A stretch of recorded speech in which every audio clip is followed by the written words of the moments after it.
Have you ever wondered why light travels at the same speed all the time? Here's a fun little way to understand it. Imagine that this is your axis. I'm gonna move this further, right? And you're trying to get from point A to point B. What path do you take? Well, naturally, you'd say that you want to take the straight line path between the two.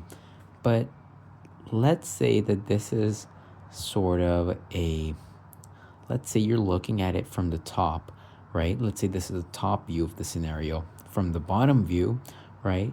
One path you can take either curves, right? One path, say there's a skating rink between point A to point B. One potential path you could take is to cross this rink by running. Another potential path is, say you have a jetpack, right? That allows you not to fall in the rink or follow the shape of the rink at all. Say you have a jetpack with which you can just fly across and continue running on this side, right? And then that way you can get from point A to point B. Which one would you choose? Well, it's pretty easy. You'd probably choose the straight line path just because you cut down all this distance. Now, you've probably watched Veritasium's video about path integrals and the principle of least action, and that is amazing, absolutely amazing. But this understanding of mine came from the Feynman lectures, which you can find for free online on Caltech's website. And they're really intuitive because, I'm being able to explain it and I'm in grade 12, so you should be able to as well. They're really intuitive. So, the principle why you always prefer this straight path over this curved path is something called the principle of least action. The principle of least action says that essentially any object, right, the path it will take will be its total kinetic energy minus its total potential energy in all its time of traveling. So you're essentially summing it up over all time intervals. When you do that in calculus, you introduce an integral, but but you don't need to worry about that because that's just the mathifying way of it. So this, coincidentally, guys, is why light travels at a constant set speed. Because light, like every single object, follows the principle of least action.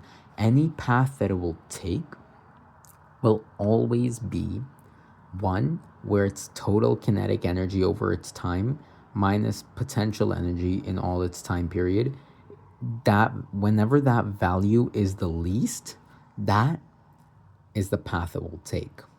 So in order for an object to take a certain path naturally, this value over here, this integral value, I've erased the integral, but you can still see the bare shape, that value has to be the smallest. Now, the fun part comes, why does light travel at a certain speed? Well, imagine this, right? If light could somehow speed up, right? Say that instead of person, we were a photon or a light beam crossing from point A to point B, right? We got two scenarios. We can either continue to do this, or we can, if this is sufficiently strong enough, we'll take that path, right? We'll take the curved path if this is sufficiently strong enough. But why? You'll ask, why can't you just take this straight line? Well, here's the fact. Imagine that this little rink is now in space and it's the gravitational effect of a really large planet or a really large star, like our sun, or there are so many larger ones, right? So now, in order to cross by this gravitational field, let's say this is the effect of a gravitational field, in order to almost ignore it and pass by straight, the light beam, the photon, would have to speed up so fast and slow down just enough just so it could reach point B in the same time, right? Because in order for the this principle to hold true, you have to reach at both the destinations in the same time, no matter which path you take. If you take the straight path, you have to take the same time. If you take this path, same time. Now, unfortunately, our photon over here doesn't have a jetpack in order to maintain its kinetic energy. So while it's crossing over this stretch, in order to sort of ignore the potential energy, in order to ignore this gravitational field over here, it's going to have to significantly speed up, which is going to increase its kinetic energy. And obviously, when you increase the kinetic energy and you calculate for it in this path integral, it's not going to give you the least value. It just so happens that the least value occurs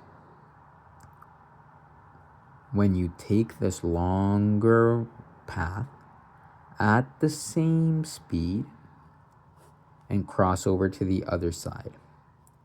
When you take this longer path and keep on going at the same speed, now there's some potential energy acting on you.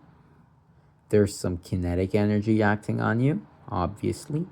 But it just so happens that for the curved path, this value is going to be the least.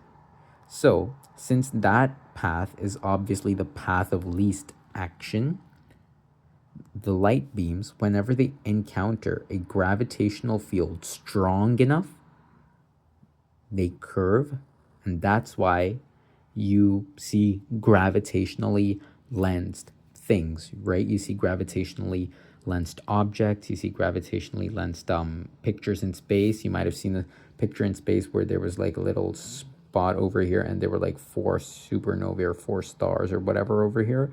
That is because the light was originating from point 1, right? And say this is Earth.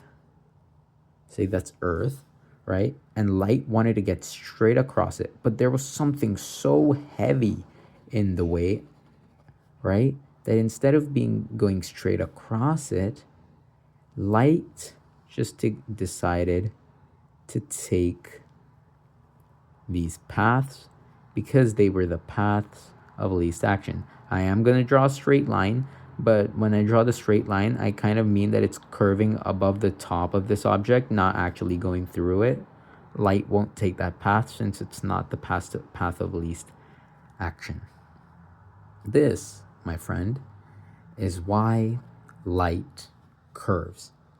So, when you were studying relativity, you probably heard that curvature of space-time, curvature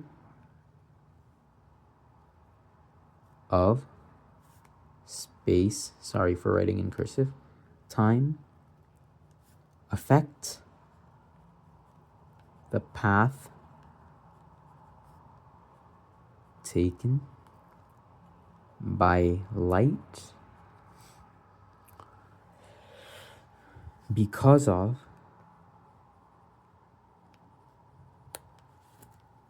the principle